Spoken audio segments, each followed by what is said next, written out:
Okay, hi guys and welcome to the show. Two things before we start the video. First of all, wristwatch check.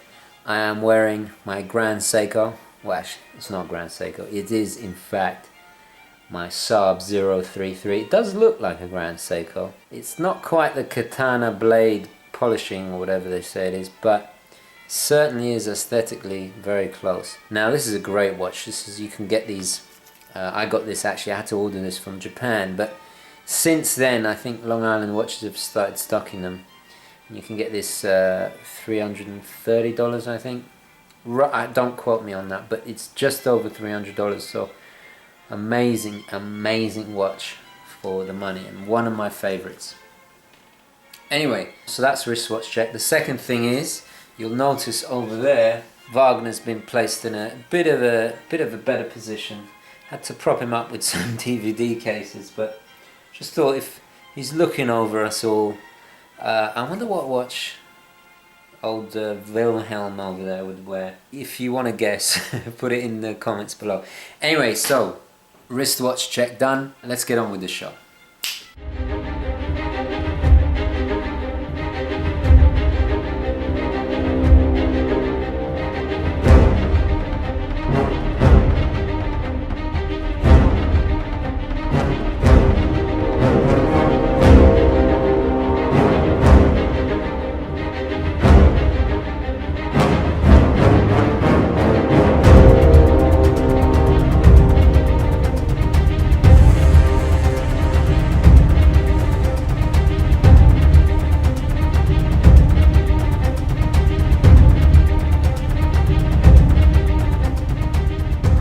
Okay, welcome back guys. Now today we're going to be talking about wristwatch etiquette and my 5 rules for wristwatch etiquette. Now actually I'll scrap rules, I'll say guidelines, because there's a specific reason. Now you notice I am indeed popping my collar again, and there's a very good reason for that. Now I do it for a number of reasons, but mainly I do it to kind of mimic one of my idols, Sir Richard Rogers. Now Sir Richard Rogers is a huge idol for me. If you don't know who he is, look Richard Rogers up. You should know. He's a British Italian hero of mine, a style icon. And there's 2 things he always does. Always on the polo, he always pops his collar. And the second thing, he always wears a Swatch watch. And he always has a different Swatch watch to match.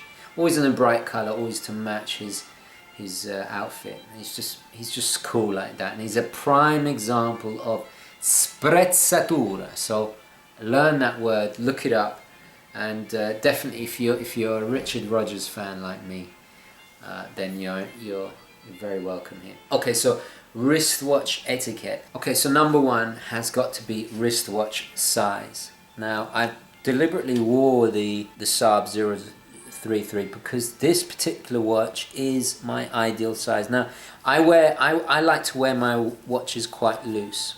I just like it. I like the movement. I don't like it too tight on me. So you know, some people might criticize that is bad form, but this is why I call them guidelines. This is not rules, because they're here to be, you can take from the guidelines what you will. There's no right or wrong. Rules are there to be broken. You know, if you like your watches a bit loose like me, then sure, go ahead. But anyway, I'm rambling now. But back to watch size. Watch size is relative. It's always relative to the person. And what I mean it's relative is that if you have tiny wrists like me, then obviously you will have a different sweet spot to somebody that has bigger wrists. If you're a larger gentleman, your sweet spot might be 44 millimeters, 46 millimeters, 42. For me, it's hovers between 38 and 40.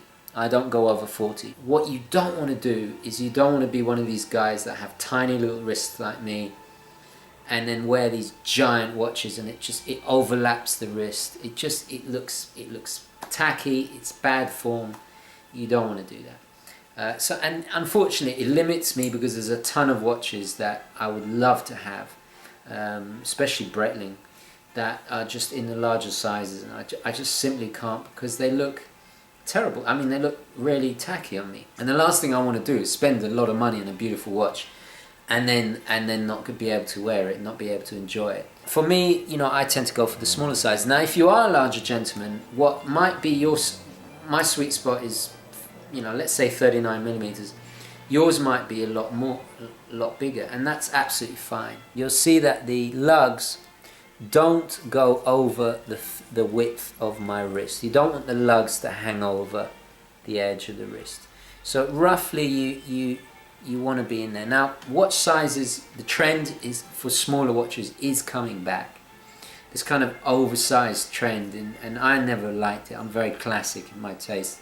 You look back in the early days of wristwatches, I saw a picture of Cary Grant wearing a beautiful wristwatch, and it was tiny. I mean, back in the day they were absolutely minute, you know, 30, 33 millimeters. If you have a smaller wrist, don't be afraid of the mid sizes. The SKX, there's an SKX 173 which is in a 36 millimeter. Of course, there's the mid-size Omega Seamaster mid-size. There's the Omega Speedmaster Reduce. They are not ladies' watches. You can get ladies' watches, and they're even smaller, but they are not ladies' watches. Someone said that they were put off in the authorized dealer by buying a mid-size Omega Seamaster because the guy, the sales assistant, said it was for ladies. Well, he's wrong. Those of you who are in the know will undoubtedly have seen. I think it's Prince William. He was given one by the late great Princess Diana, and he wears his Seamaster, the blue one, in a 36 millimeter size. He's quite a big chap, and it fits him well. He wears it well, but don't be put off by the smaller size. It's got to be relative to you, because what may look full size on somebody else may look huge on you. Or if you're wearing, for example, when I wear my 36 millimeter Omega Seamaster, it looks full size on me because I am matching its scale. So that's what I mean. It's about relative scale and size. Okay, so that's the first rule. If you are in the larger size, then obviously, you know, have fun with the larger watches, but don't be afraid. Don't be afraid to go smaller as well, because it generally is a more refined look, and you will get used to it after a while, especially if you've been trapped in that trend of oversized watches, which is, you know, it's not the most refined of looking of styles anyway. So that's number one. Number two is strap options, and now this is a really good example of a very versatile kind of dressier watch. There's two things you want to look out for with strap options. The complexity of the design of the watch. With more complex designs, you want to dress it down. So for example, let's look at this Squale 1545. The colors here are quite involved, so you want to dress it down. Simpler strap option is better. With a more simple minimalist design, then you can have something a little bit more complicated. That tends to be the rule. It doesn't always work, but I find it really helpful. The second thing is the colors. With black here, you can pretty much go with any color. Blues sometimes clash with the black a bit, but pretty much black goes with everything. Whereas something like this, that is a burgundy, it's not going to go with every color. You just have to kind of do trial and error to see what it goes with. Here we have the Flightmaster. Now this is a very complicated design with a lot going on, but I dressed it down literally with this kind of distressed look. You know, you don't want to, if this had lots of stitching and lots of different color patterns, it wouldn't work so well. And this ironically makes the watch look almost kind of more expensive than it is, and this is a very affordable watch. The strap options, and making sure that and this extends into rubber straps and into NATO straps, it's all the same. Is the watch design complicated? If it's not, go with the more kind of vibrant colors and patterns. If it is very complicated, like something like this, then you want to dress it down. That's pretty much the rule. Black pretty much works with anything, whereas blue tends to clash with some colors, and it also has the opposite effect. Blue goes really well with orange. Alright, so that's the second point, which is strap options. Now third is matching your outfit. A really good example is a G-Shock. Imagine wearing a G-Shock with a tuxedo. That's probably the most biggest faux pas you could ever do. It's got to be fitting to the outfit. If you're casual every day, like jeans and a shirt, then something like this is absolutely fine. But a piece like this goes really well. You know, dressier pieces go really well with suits.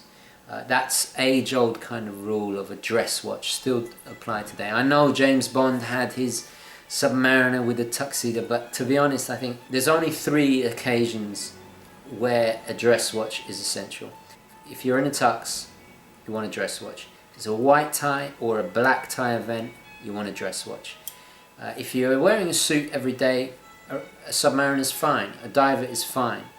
The brighter the colours, you know, may clash with some colours in your suit, so you want to coordinate that too. But a really fun way is, for example, you know, greens really go with blue very well. If you're wearing a red tie or something, you might want to match the leather. You might want to get a red leather strap. You know, coordinations like that are very cool. But whatever you do, you don't want to wear a very kind of rugged tool watch like a G-Shock along those lines with a suit. You really don't want to do that. But at the end of the day, it's just a kind of guideline. It's not absolute, so it's up to you. Also, you want to think a little bit about its function. If you're looking for an everyday watch and you're just dressed very casually, you know, you want to get something that's going to be robust to handle every day. So you want a diver or a kind of tool watch. So to match your outfit, I think is really important. Now, and I think probably I will do a video more on this later because I think it will make for a great video. So that was number 3. Number 4, price and age appropriation. Now what I mean by that is, now those of you who remember a while ago, I talked about, in a wristwatch talk episode, I talked about a man who, a young gentleman, I think he was still in his teens, who was wearing a horology piece, a frightfully expensive high-end piece. I thought the whole thing was a little bit kind of bad taste, kind of bad form really, and it's got to be age appropriate. Now, for all I know, he could be an absolute watch fanatic and it could be his life, but more often than not, it's a problem. It's a mistake I see, especially in the kind of bourgeoisie, kind of mimicking wannabe gentlemen who you know, nouveau riche. It's something that the nouveau riche mistake do. You know, these kind of rich kids of Instagram type people who are just have more money than style and more money than class, really. And I just think for a younger gentleman, I mean, when I was the best watch I think for a young man in his teens to late 20s, up to his late 20s, would be a Seiko SKX. I mean, that's what I had when I was young.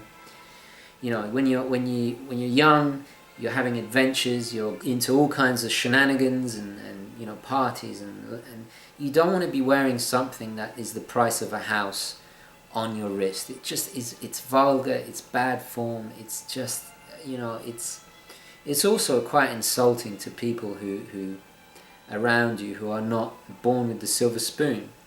So I think it is a mistake I see more so with this kind of nouveau riche bourgeoisie who just have more money than sense, really. So it's got to be appropriate. It's got to be age appropriate. Now, I'm not saying that horology pieces are vulgar, not at all, because hopefully when I'm older and I can afford it, I will myself get a really nice piece. But it's got to be age appropriate and financially appropriate as well. You can't buy high-end watches, put it on credit, and you can't even afford to have these watches, then that's just as bad too. It's got to be appropriate to you. It's got to be, you can't just get into debt buying these. That's just as much bad form, I think. So when you're younger, I think, you know, I think an entry level piece to a mid-range is what you want to have for your teens up to your mid-late 20s, and then from your mid-late 20s up to your 30s, then you start to get in slightly a little bit higher, maybe entry-level luxury, something like a CMOS or something like that. And then as you progress, when you're retiring or you're in middle age, then you save up and you get something truly of quality that you can hand down to the next generation. I think that pretty much roughly is the guide. But having said that, there are some people that still might not be able to afford that, or can just afford even much more than that. So it's also got to be relative to your socioeconomic group. And I hate talking about that, because I find even talking about money is kind of bad form. But it's something, I'm in America, so it's all about money here. So I have to get over that. That's my own personal etiquette. But anyway, so it's got to be money and age appropriate. Being young, in your teens, and having something that is ridiculously expensive is just bad form. Somebody asked me, there was a young guy who was really into watches, and he said, do you think having a Seamaster is too much? And he's in his late teens, and I think that's absolutely fine. If you value it and you worked hard and you appreciate what it is, that's fine. That's the other thing. You've got to appreciate these things. This kid that just obviously was filthy rich is not going to appreciate these things, and it's almost an insult to people who do care and love these things. That it's just, the whole thing is bad form. So it's got to be appropriate to you. So I think that number 4 is a really important point. Okay, so number 5, it kind of leads on to this quite nicely. Number 5 is snobbery. Whatever you do, no matter how much money or how little money you have, you can't be a snob about these things. There are certain people who believe that anything less than a Rolex, or anything less than a Patek or an Omega or whatever, is rubbish or garbage, as my American friends say. It's not true. That kind of snobbery or elitism is bad form. It's vulgar. It's just not gentlemanly. You'd never catch a real gentleman, and I mean that in the old sense. Something maybe I haven't made clear on this show is, when I refer to being gentlemanly, I mean in the old sense, in terms of class and rank, not just being gentlemanly like opening a door for a lady. Yes, that's great, but being a gentleman is a lot more than that. It's about being cultured. It's about having respect for people. It's about having a strong moral code. It's about being worldly and being educated in a whole load of things. But so my idea of being gentlemanly is a lot more kind of stringent than just a word that is bandied about by these style fashion blogs, right? Snobbery is absolutely bad form. I'll give you an example. I'm related. I have a family member of mine who's a real gentleman, and I mean that in the old school sense. A real gentleman. I mean, comes from a very, very extremely prestigious old family. This guy made his own fortune. Very hard-working, successful guy. Somebody I absolutely respect 100%. But he doesn't wear a Patek, even though he has a yacht and several homes. He doesn't have a Patek. He has a Swatch watch. He's free of snobbery. He's above that, because he's cultured and refined, because he's a real gentleman. He collects Swatch watches, and that's fine. I don't look down upon that. If you do look down upon that, then you are obviously suffering from snobbery, and you need to get that into check, because it's a trait that it's undignified. It's not an attractive quality in a person. Snobbery tends to indicate insecurity. Okay, I try and lead a good example. Today I'm wearing my Seiko Saab. This is an expensive watch for some people, and for a lot of the viewers, they're probably saying, why are you wearing that rubbish? It's not rubbish at all. So you've got to be free of snobbery. Now, there are some collectors that only collect Omega, or only collect Patek, or only collect Rolex. Now, that's fine if you've got to that stage and you've sampled all the other brands and you've kind of played the field a bit and you've come to that realization, yeah, that brand is for you. But you don't want to be that one of these people that hasn't, it's a bit like saying, well, I only like Italian food, everything else is rubbish. Well, how do you know? If you haven't tasted French cuisine, or if you haven't tasted Indian food, or Russian food, or if you haven't tasted, you're limiting your enjoyment. It's ignorant, and you're not really enjoying what life is about, which is about variety. It's about, being a real gentleman is about experiencing all these things. So you don't want to be that guy. Definitely not. I mean, I know there are viewers of the show who only collect certain brands, and that's fine. I hope you've come to that realization the correct way, and you know, you're not just being a purist in some kind of insecure kind of ignorance. I mean, that really is bad form. But snobbery is a big thing. You've got to be free of it, because ultimately, not only is it displaying insecurity in an ignorance and bad form in a gentlemanly fashion, but it is also limiting your enjoyment.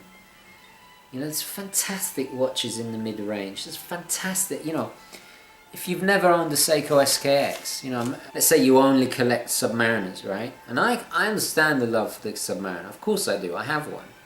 But let's say you only like Submariners. Well, have you never, you know, have you ever had the pleasure of owning a Seiko SKX? They're fantastic, marvelous watches that are really inexpensive and fun, you know.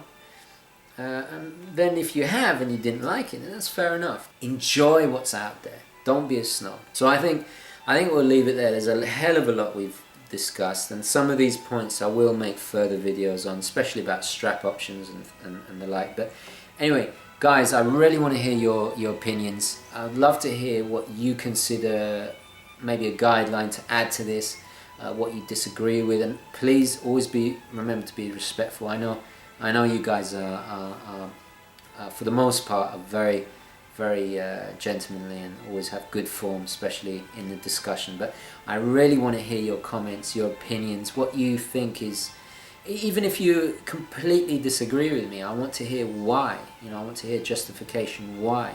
If you agree with me, then please say so. I would like to know what are the most important things that I've mentioned. Is there anything I've missed? It's definitely a discussion that needs to be addressed. A lot of this needs to be addressed. And so anyway, guys, I really want to hear your opinions. Please share down below. I'm really looking forward to seeing what you guys think and what you say. And once again, thank you very, very much for watching. Please like this video if you enjoyed it and found it useful. And I'll definitely catch you in the next one. Okay, ciao.